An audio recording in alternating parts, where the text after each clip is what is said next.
अस्सलाम वालेकुम। प्रोग्राम में खुशामदीद। और सबसे पहले आज की अहम खबर, बलूचिस्तान से आप देख रहे हैं कि दहशतगर्दी की खबरें कम आ रही हैं। वहाँ पे दहशतगर्दों के ख़िलाफ़ पिछले कुछ दिनों से जो जंग जारी है उसमें पाकिस्तान को वाज़ेह कामयाबी हासिल हुई है, लेकिन खैबर पख्तूनख्वा में अभी तक दहशतगर्दी के वाक़यात रोज़ाना की बुनियाद पर हो रहे हैं। आज भी ज़िला खैबर के इलाका बरकम्बर खेल में एक गाड़ी के करीब आईईडी बम धमाके में 3 सिक्योरिटी एहलकार शहीद हुए हैं और 3 ज़ख्मी हुए हैं।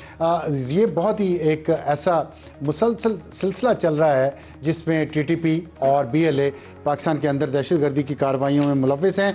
कल भी वज़ीरिस्तान में 4 पाकिस्तानी फ़ौजियों ने शहादत पेश की और उस जो 4 हमलावर थे उनमें से एक खुदकुश भी था, उन सबको मार दिया गया था। इसके बाद पाकिस्तान ने कल अफ़गानिस्तान के जो यहाँ पे रिप्रेजेंटेटिव हैं उनको तलब किया था फॉरेन ऑफिस और डिमार्शे इशू किया था। डिमार्शे एक आप समझ लें कि सख्त वार्निंग होती है जो इशू की गई, लेकिन उसके बावजूद आज फिर ये हुआ है। और इस पर क्या पाकिस्तान का फॉरेन ऑफिस फिर तलब करेगा उनको? और जो मुज़ाकरात हो रहे थे, मैंने कल भी अपने प्रोग्राम में कहा था कि कुछ बेहतरी की उम्मीद पाकिस्तान को है, ख़ास तौर पे जो उलमा का वहाँ पे एक जिरगा हुआ था काबुल में पिछले हफ्ते, 1100 उलमा उसमें शरीक हुए थे। उसके बाद पाकिस्तान को उम्मीद तो है कि अपने ब्रादर इस्लामी मुल्क के साथ जंग किए बगैर हम अमन के रास्ते पे चल पड़ेंगे, लेकिन देखते हैं आने वाले दिनों में क्या होता है। आज के प्रोग्राम का तारुफ, हमारी टॉप स्टोरी सज़ा, नई सज़ा इमरान खान और बुशरा बीबी को आज अनाउंस हुई है और उसके जवाब में तहरीक चलाने का प्लान कर रही है पीटीआई। और फिर एनएफसी अवार्ड के तहत जो पैसे खैबर पख्तूनख्वा को दिए गए हैं वो दिए गए हैं या नहीं दिए गए, एक नया तनाज़ा खड़ा हुआ है। इस पे बात करेंगे और देखेंगे कि केपी हुकूमत की तरजीहात क्या हैं और इसमें जो अवाम के मसाइल हैं उनको कब तक हल किया जाएगा। इसमें हम ज्वाइन करेंगे, यंग पैनल है हमारा आज का, शफ़ी जान साहब मुआविन ख़ुसूसी इत्तलात खैबर पख्तूनख्वा और हुज़ैफ़ा रहमान मुआविन ख़ुसूसी हैं वज़ीर-ए-आज़म पाकिस्तान के। और हमारा आज का हॉट इशू होगा कराची ताजरों से भत्ता अब तरक्की कर गया, अब ऑनलाइन भत्ता दिया जाता है, क्रिप्टो के ज़रिए अदा किया जा रहा है। देखिए पाकिस्तान ने कहीं और तरक्की की ना की हो, भत्ता लेने की साइंस जो है हमारी वो ज़रूर तरक्की याफ्ता हो गई है। और इस पर हम बात करेंगे।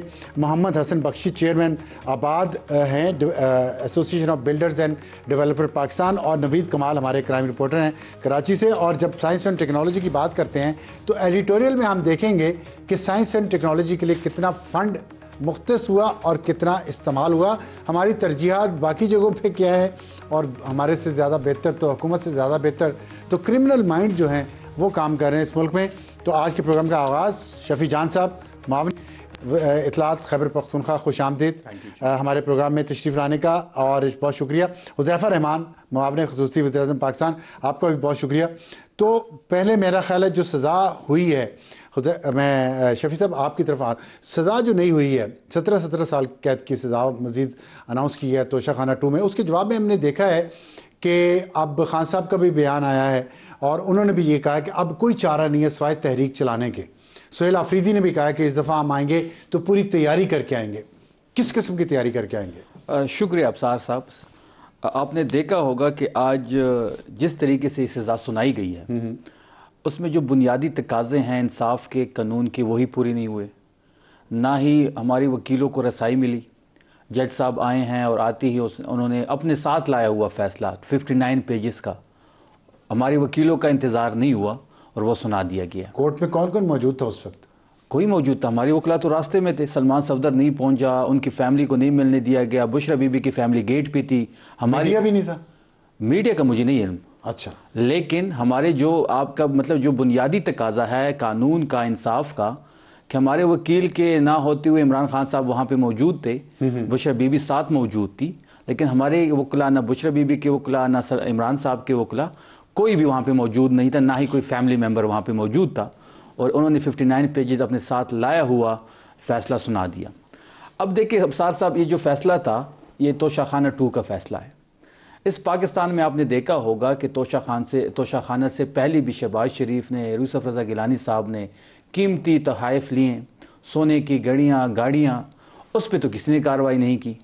और जहाँ तक हमारा ताल्लुक़ है, हमने 15% से बढ़ा के 50% पेमेंट की थी, वो पेमेंट भी हमने की हुई है। देखिए इसमें आप देख लेना, एक सीरीज़ है।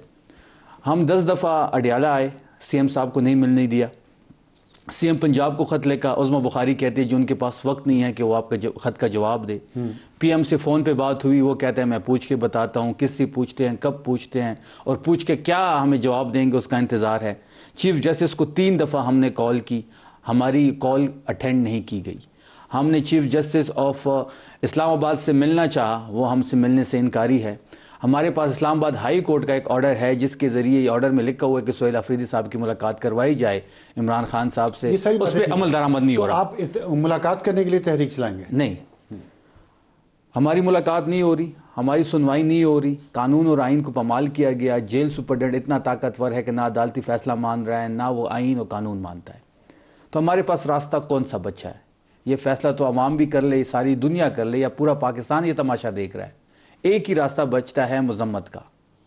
हमने जो तहरीक की जिम्मेदारी है वो इमरान खान साहब ने अचकजई साहब को और अलामा साहब को दी है। ठीक, आज भी कौमी कॉन्फ्रेंस अभी भी शुरू थी जब मैं यहाँ पे आ रहा था। वो जो फैसला करेंगे तहरीक के हवाले से, इस्लामाबाद मार्च का फैसला करते हैं, धरने का फैसला करते हैं, मुज़ाकरात का फैसला करते हैं, पाकिस्तान तहरीक इंसाफ उसको बैक करेगी, सीएम सोहेल अफरीदी साहब उसको। लेकिन खान साहब की तो वाज़ेह इंस्ट्रक्शंस है ना कि अब तहरीक ही चलानी पड़ेगी। बिल्कुल, उनकी आज तो उसमें अगर सोहेल अफरीदी ने कहा कि हम तैयारी करके आएंगे, तैयारी क्या होगी? देखिए इस वक्त असला लेके आएंगे, नहीं, गाड़ियां लेके आएंगे सुबह की, कोई सरकारी वसाइल इस्तेमाल नहीं होंगे, कोई हम असला वगैरह नहीं लेके आएंगे, ना हम पहले लेके आए हैं। हम जमहूरी लोग हैं। पहले इल्जाम लगे असले के भी और मंशियात के भी, कोई सबूत दे जाए ना अफसर साहब, इल्जामात से तो बात नहीं होती। ये केसेस मुकदमे तो हुए हैं सर, मुकदमे तो आपको भी पता है कि इस मुल्क में ऐसे मुकदमे भी हो रहे हैं 9 मई में कि एक बंदे पे 4 मुकदमे हैं 4 शहरों में। एक बंदा एक टाइम पे कैसे मौजूद हो सकता है? ठीक है हुज़ैफा साहब, ये बताएं मेरे पहले तो ये मैं आता हूँ इस पर कि एक बंदा 4 शहरों में कैसे हो सकता है। लेकिन जो अदालत में आज हुआ, मुझे याद है कि साबिक वज़ीर-ए-आज़म नवाज शरीफ और उनकी साहबजादी मरीम नवाज़ साहिबा को जब सज़ा हुई थी, 3 केसेस थे उनके ख़िलाफ़, तो उसमें वो उस वक्त लंदन में थे और उन्होंने वहाँ से कहा था कि मैं चाहता हूँ मैं पहुँचूँ तो फिर फ़ैसला अनाउंस किया जाए, मैं जज साहब की आंखों में आंखें डालकर फ़ैसला सुनना चाहता हूँ। तो कुछ बदला नहीं, वही सब कुछ चल रहा है दोबारा। बहुत शुक्रिया अफसार साहब, आपने दुरुस्त लफ्ज़ इस्तेमाल किया कि ये एक अदालती रिवायत होती है कि जब आप किसी मुजरिम को सज़ा सुनाते हैं, मुजरिम आमतौर पर या बेल पर बाहर होता है या जेल के अंदर कैद होता है। बिल्कुल, ये कभी नहीं होता, बहुत कम केसेस में होता है कि जज के सामने मुजरिम बैठा हुआ हो।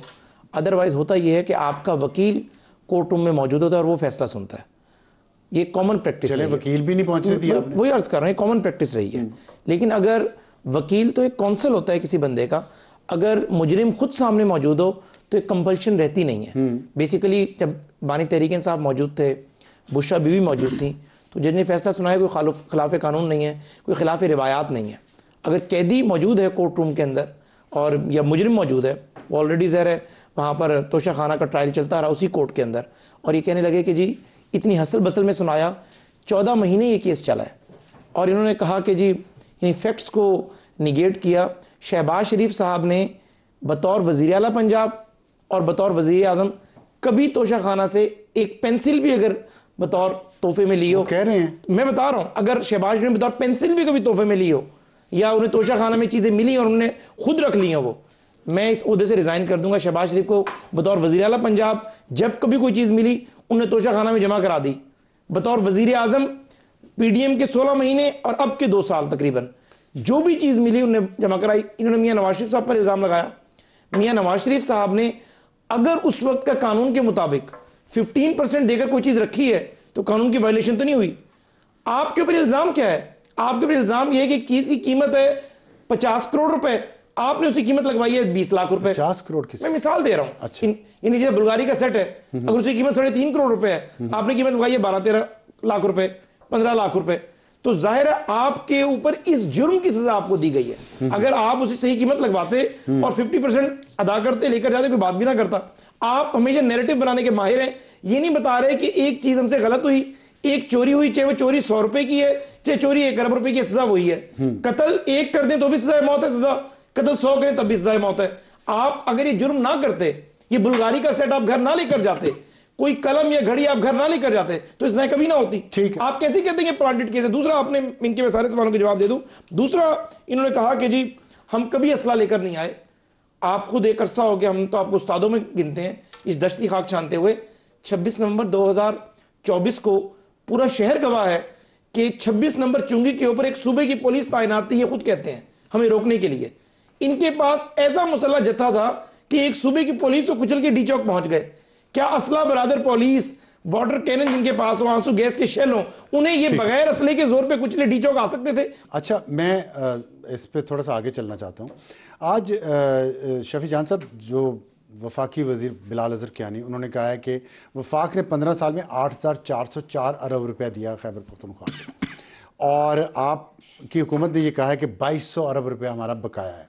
अब इशू ये, मैं इसलिए इस पर ज़्यादा फोकस करना चाहता हूँ कि तहरीक तो चलती रहेगी, ये सजाएं केसेस भी चलेंगे, अवाम जो हैं वो पिस गए, उनके मसाइल हल नहीं हो रहे, और खैबर पख्तूनख्वा के ऊपर ख़ास तौर पे ये इल्ज़ाम लगाते हैं कि 13 साल से मुसलसल एक ही पार्टी की हुकूमत है, वहाँ कोई बड़ा हॉस्पिटल नहीं है, वहाँ के मरीज़ बहुत ज़्यादा पंजाब में जाते हैं, सिंध में जाते हैं, इस्लामाबाद में आते हैं।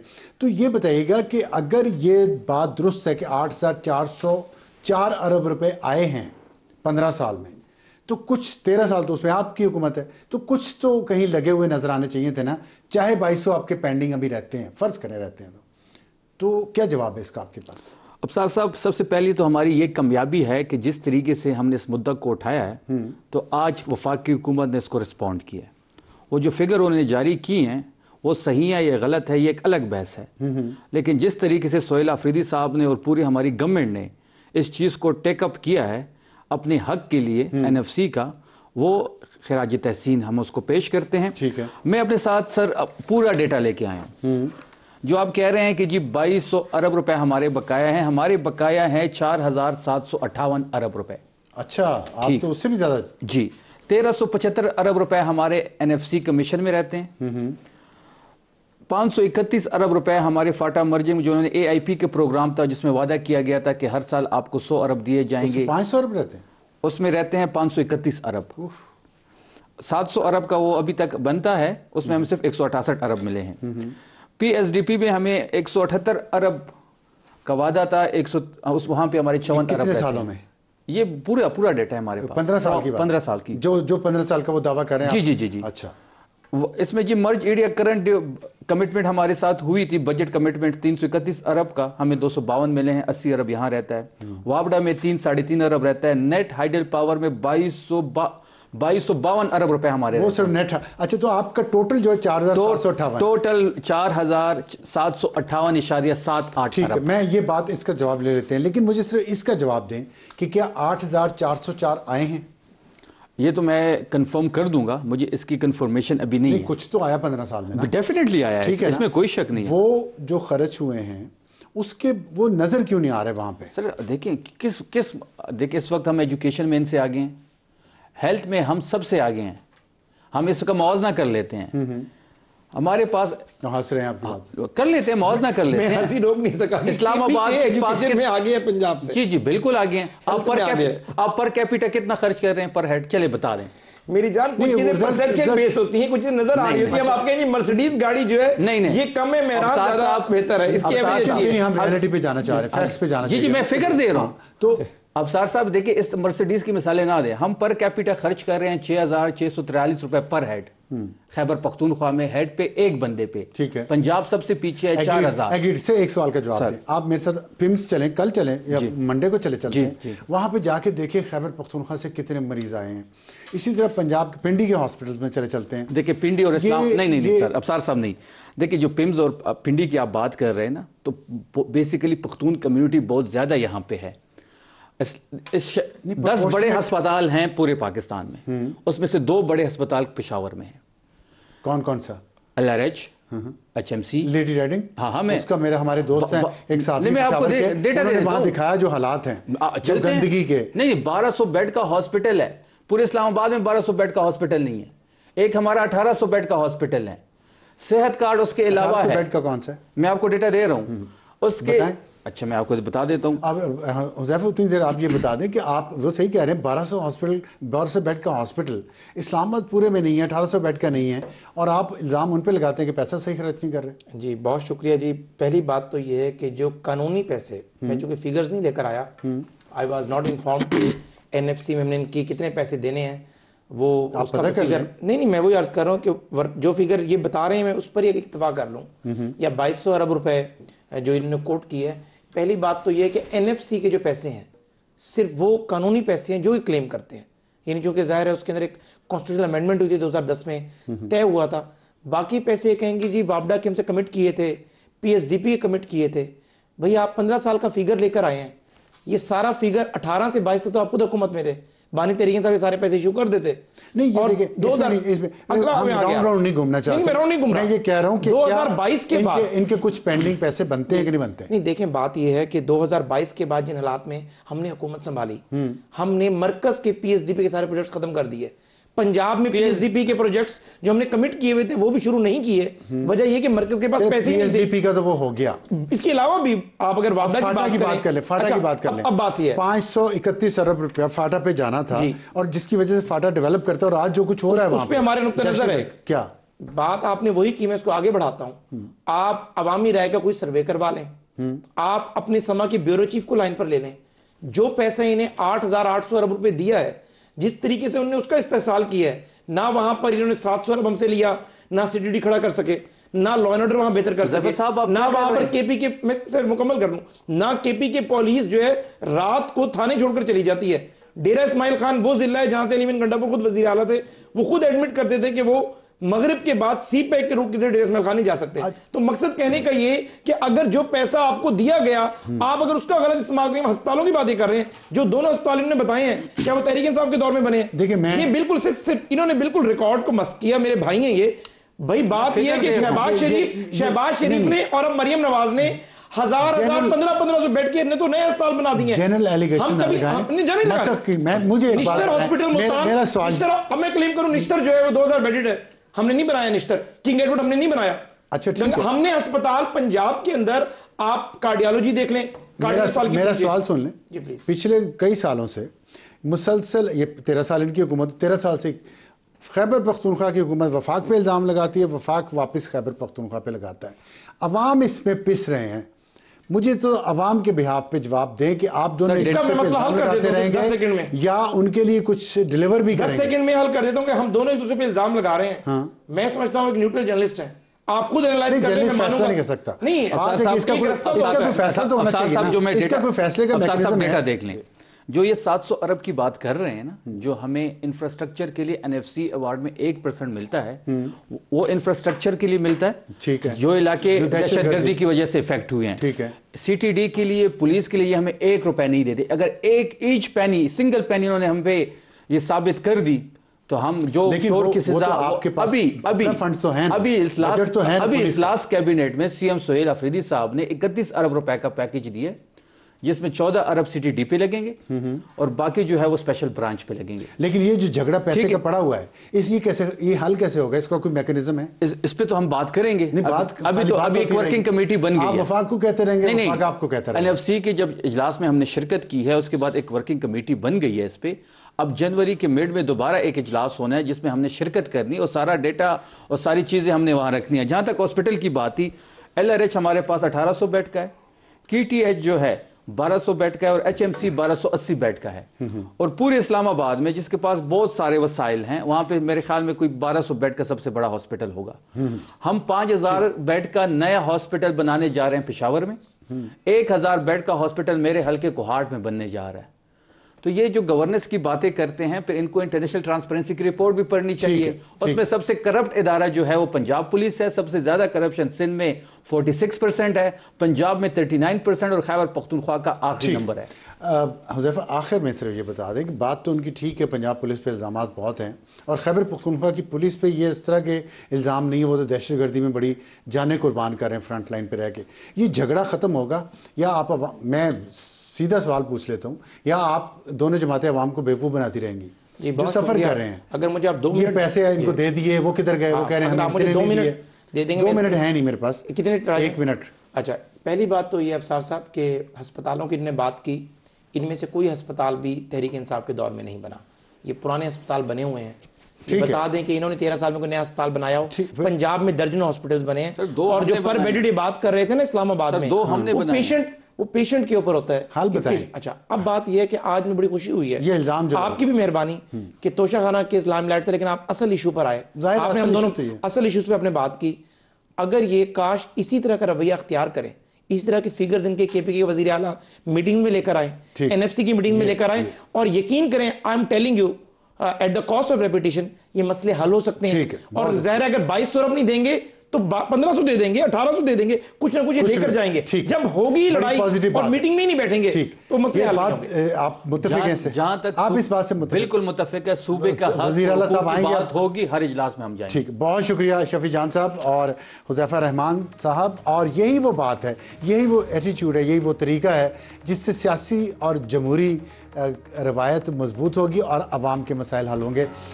वक्त एक ब्रेक के बाद वापस आएंगे तो हमारा आज का हॉट इशू। आज का हॉट इशू कराची ताजरों से भत्ता अब क्रिप्टो में भी मांगा जा रहा है। हमें ज्वाइन किया मोहम्मद हसन बख्शी साहब, चेयरमैन आबाद association of builders and development Pakistan, और हमारे सीनियर रिपोर्टर नवीद कमाल साहब जो समा कराची के साथ वाबस्ता हैं।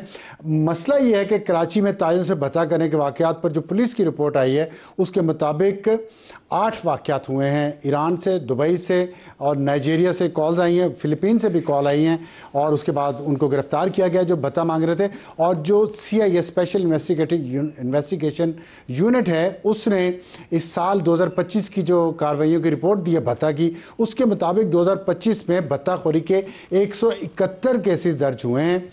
और उसमें साथ ये भी है कि 6 भत्ताखोर SIU से मुकाबले के दौरान हलाक हुए और 14 मुलजमान को ज़ख्मी हालत में गिरफ़्तार किया गया। लेकिन ये इनमें से जितनी भी गिरफ़्तारियाँ हुई हैं, हमारे निज़ाम इंसाफ का हाल ये है कि एक को भी सज़ा नहीं हो सकी। हमें अब मैं बात करता हूँ बख्शी साहब, ये बताइएगा, ये जो भत्ताखोरी तो ज़ाहिर है कराची और भत्ताखोरी का जन्म का साथ है, लेकिन अब जो जराइम पेशा लोग हैं वो क्रिप्टो करेंसी में डिमांड कर रहे हैं ये भत्ता, और इसकी पूरी स्टोरी क्या है, ज़रा बताएंगे आप? जी, बिस्मिल्लाहिर्रहमानिर्रहीम, शुक्रिया आपका। देखिए, पिछले 3-4-5 महीनों से ये लोगों को भत्ते की पर्ची आने लगी, इसके बाद व्हाट्सएप कॉल और व्हाट्सएप मैसेजेस आने लगे। उससे पहले 1.5-2 साल पहले हालात अच्छे थे तो लोगों ने इस पे इतना ध्यान नहीं दिया। तो चूंकि लोग ध्यान नहीं दे रहे थे और इन लोगों की कलेक्शन नहीं हो रही थी, तो इन्होंने क्या किया, पहले ऑफिस पे फायरिंग शुरू कर दी। ऑफिस के बाद इन्होंने स्ट्रेट फायर करना शुरू कर दिए। स्ट्रेट फायर जब किए तो कुछ हमारा भी एक आदमी इसमें शहीद या हलाक हुआ। और फिर हमें कॉल्स आने लगी कि आप हमें अपने प्लॉट का नंबर लिखा दें, और चूंकि हम आपको 4 साल का पेमेंट का टाइम दे देते हैं। जब बिल्डिंग का काम होता है, बेसमेंट खुद रही होती है या शुरू होता है, तो उस वक्त लिक्विडिटी पोजीशन टाइट होती है। तो इन मेहरबानों ने पेमेंट का भी टाइम 4 महीने देना शुरू कर दिया कि आप पे एज यू अर्न पे दें। अच्छे बिजनेस डील करते हैं। ये बताइएगा, मैं 2 सवाल बड़े ज़रूरी है मैं आपसे पूछना चाहता हूँ, ये बिल्डर्स ही से क्यों मांग रहे हैं भत्ता? नहीं, और भी तो कराची में बहुत इंडस्ट्रियलिस्ट हैं, बिजनेसमैन हैं। जी, सिर्फ बिल्डर्स से नहीं मांग रहे हैं, ये ओल्ड टाउन के जो दुकानदार हैं उनसे भी भत्ता लिया जा रहा है। उनको तो कैश के अकाउंट भी दिए जा रहे हैं कि जहां पैसे ये डाल दिए जाएं। चूंकि बिल्डर्स का एक शोशा ज्यादा रहता है तो उनसे लाखों में अमाउंट लिया जा रहा है, और उनको कहा जा रहा है कि इधर आप हमें बिटकॉइन की सूरत में दे दें, या उनका तरीके वारदात ये है कि वो बोलते हैं कि आप अपने गेट पे पैसे रख दें, हम खुद कलेक्ट कर लेंगे। इस किस्म से हो रहा है। ठीक है। और ये आपने कहा 3-4 महीने से ये हो रहा है, ये 3-4 महीने से ये हो रहा है, इसकी क्या वजह है? इससे पहले क्यों नहीं हो रहा था और अब 3-4 महीने से क्यों शुरू हुआ है? देखिए, इससे पहले क्यों नहीं हो रहा था, मेरे ख्याल में कुछ सख्तियां थी, कुछ इन्फोर्समेंट था। अब इनके हौसले बढ़ते जा रहे हैं। मैंने जो जिंदगी में देखा है अपनी 50-52 साल की लाइफ में, कि जो वारदात करने आता है वो कोशिश उसकी होती है कि वारदात करे और भाग जाए। पर जब ये 4-4 साल का पेमेंट का टाइम दे रहे हैं तो इनके बैक ऑफ माइंड में कहीं ये कॉन्फिडेंस और ये कहीं पीस है कि इनको कोई छेड़ नहीं सकता है। और यही एक वजह है। देखिए, 1.5 साल से हुकूमत सिंध, इसकी क्या वजह आपके ख्याल में हो सकती है कि जो ये महसूस करते हैं, इनको इत्मीनान है कि इन्हें कोई छेड़ नहीं सकता, इसकी वजह आपके ख्याल में क्या है? जी, मेरे हिसाब से इसकी एक वजह ये हो सकती है कि पिछले 1.5 साल में हमारी सिंध की हुकूमत और हमारी फेडरल गवर्नमेंट इनके इंटरनेशनल रेड वारंट इंटरपोल से इशू नहीं करवा सकी और इनको पकड़ के यहाँ नहीं ला सकी है। 2024 में भी ये रेड वारंट इशू करने की कोशिश की गई थी, पर वो कहीं जाके फेडरल मिनिस्ट्री में, गवर्नमेंट में, इंटीरियर मिनिस्ट्री में रुक गया। अब अल्हम्दुलिल्लाह ये हुआ है। तो बेसिकली ये 2025 में भी हुकूमतों कोशिश की की। नाअहली है, वफाकी और सूबाई हुकूमत की नाअहली, आप ये कहना चाह रहे हैं? जी, ये नॉन प्रायोरिटी इशू था। ये हमारी ब्यूरोक्रेटिक मिसमैनेजमेंट है। और इस देखिए, कराची इज हमारे मईशत की इंजन है। अगर आपको गाड़ी को रोकना है तो इंजन को खराब कर दें। इन्होंने इंजन को खराब करना शुरू कर दिया। हमारा 65% रेवेन्यू में शेयर था, वो गिर के 52% हो गया। पावर्टी लेवल पाकिस्तान में 38 से 45% हो गया। इसी तरह अनएम्प्लॉयमेंट भी बढ़ गई है। ये चाहते हैं कराची को, जो कि हमारा हब है, उसको डिस्टर्ब करना। और इसमें हमें ऐसा लगता है। ठीक है, मैं इस पे आता हूँ, मजीद इस पे बात करता हूँ। नवीद साहब ये बताइएगा कि जो आपके ख्याल में बिल्डर्स ही को ये भत्ते की कॉल्स आ रही हैं या और लोगों को भी आ रही हैं?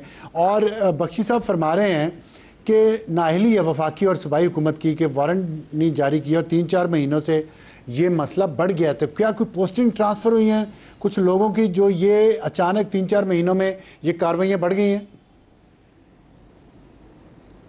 कराची में अगर भत्ते की बात करें तो मैं बतौर क्राइम रिपोर्टर ये समझता हूँ कि भत्ता कराची में कभी बंद हुआ ही नहीं। अगर हम सिर्फ 2 साल पीछे चले जाएं तो शहजाद जाफरानी को टिम्बर मार्केट में कत्ल किया गया, भत्ता नहीं दिया था, कत्ल कर दिया गया। उसी महीने में जो है सच्चल में जो है एक बिल्डर को फायरिंग करके ज़ख्मी किया गया। तो भत्ता किसी न किसी सूरत जारी रहा है। ओल्ड सिटी एरिया में क्योंकि छोटे दुकानदार हैं, स्टॉक जो है होलसेल में काम करने वाले लोग हैं, उनसे जो है छोटे जो भत्ते की रकम है 50,000 लाख रुपया वो वैसे ही वसूल की जाती रही। और जैसे जब उस पर नोटिस नहीं हुआ, उस पर कंप्लेन भी नहीं की लोगों ने और उस पर मुकदमा भी दर्ज नहीं हुए, तो इनका हौसला बढ़ा और इन्होंने जो है बिल्डर से जो है बड़ा अमाउंट मांगना शुरू किया और यहाँ तक के डिजिटल करेंसी में भत्ता मांगा जा रहा है या मिली हुई है? यकीनन इस पर जो लैब तो मौजूद है। पुलिस में जो कराची में और सिंध में जो पुलिस की ट्रांसफ़र पोस्टिंग हो रही है, मेरिट पे हरगिज़ नहीं हो रही है, वो सियासी बुनियादों पर हो रही है। और जब सियासी बुनियादों में ट्रांसफ़र पोस्टिंग होगी और DIG SSP सियासी बुनियादों पे तैनात होंगे तो यकीनन वो सियासी मफादात का जो है अदा भी करेंगे, सियासी मफादात को तक़वियत भी देंगे और उसमें जराइम पेशा अफराद किसी न किसी तरीके से जो है पनपेंगे। इसमें जो है भत्ते की अगर बात करें तो 4 ग्रुप उन्होंने आज जारी की है। 2025 में उन्होंने कहा कि 171 केसेस दर्ज हुए और तो ये रिपोर्ट आपके ख्याल में ऑथेंटिक है या ये भी गोंगलों से मटी जा रही है? रिपोर्ट में सर एक सवाल रिपोर्ट एक सवाल है कि पुलिस ने जो है 70 से ज़्यादा या 91 से ज़्यादा जो है फेक केसेस दर्ज क्यों किए। जो बामी तनाज़ात है उसमें भत्ते की सेक्शन शामिल क्यों की गई, फिर वो भत्ते के केस ट्रांसफ़र होकर स्पेशल इन्वेस्टिगेशन यूनिट क्यों आए, पुलिस का वक्त ज़ाया क्यों हुआ, इसमें इसकी ज़िम्मेदार भी तो पुलिस ही है ना। ये मुकदमा तो किसी और इदारे ने दर्ज नहीं किए, पुलिस ने किए। पुलिस को मुकदमा दर्ज करने से पहले ये देखना चाहिए कि अगर किसी का ज़ाती तनाज़ा है या कोई किसी को जो है भत्ते की केस में फंसाना चाहता है। पुलिस पैसा बनाने के लिए ज़ाती तनाज़ात को भत्ते में डाल दिया? मुकदमे के इंदराज में अगर हम ऊपर अफसरान की बात करें तो ऐसा नहीं कि अफसरान इसमें पैसे लेते होंगे, लेकिन SHO लेवल पे ये होता है कि कोई भी मुकदमा जो है वो दर्ज कराने के लिए तगड़ी दफ़ा लगाने के लिए इसकी जो रिश्वत दी जाती है और रिश्वत दी जाती रही है। ठीक। बख्शी साहब, आप थोड़ा सा खुल के बात करेंगे क्योंकि प्रोग्राम का वक्त हमारे पास कम है, तो बताइए इसका हल क्या है? ये जो नवीद साहब कह रहे हैं वो तो कह रहे हैं कि पुलिस के जो तबादले हुए हैं एक वजह वो है कि ये बढ़ गया काम, तो कैसे रोक सकते हैं इसको या कम कैसे किया जा सकता है? अब तो कम का भी हो जाए तो बड़ी बात है, रोकने के तो हम सोचते हैं। कराची के बड़े मल्टी डायमेंशनल प्रॉब्लम्स हैं। कराची में जहां भत्ता एक मसला है, वहीं लैंड ग्रैबिंग एक इश्यू है, वहीं पर आप ये समझें कि इदारों की तरफ से लोगों को बहुत परेशानी है। लोगों को मतलब कोई काम बगैर रिश्वत के और भारी रिश्वत के बगैर नहीं हो रहा है। तो यहाँ पर कारोबारी लोग अपना आहिस्ते आहिस्ते काम समेट रहे हैं। मेरी अकल ये कहती है कि कराची को अगर आपको चलाना है तो इम्पार्शियल अक्रॉस द बोर्ड इन तमाम चीज़ों पे ऑपरेशन करना पड़ेगा। आप ऑपरेशन करेंगे चाहे उसमें जी जी, इसके बगैर हल नहीं है। ये न्यूसेंस इतनी फैल गई है, ये मतलब एक दरमियानी अच्छे आदमी को, मैं ये नहीं कहता कि आई एम एन एंजल या I represent angel association of Pakistan, एक दरमियाने आदमी का काम करना, आगे बढ़ना कदरन नामुमकिन हो गया है। ठीक है, ठीक है, बहुत शुक्रिया मोहम्मद हसन बख्शी साहब और नवीद कमाल साहब हमसे बात करने का। तो हुजूर वाला ये है वो बातें, ये है वो तर्ज हुकूमत जिसकी वजह से इस मुल्क से लोग भागना चाह रहे हैं।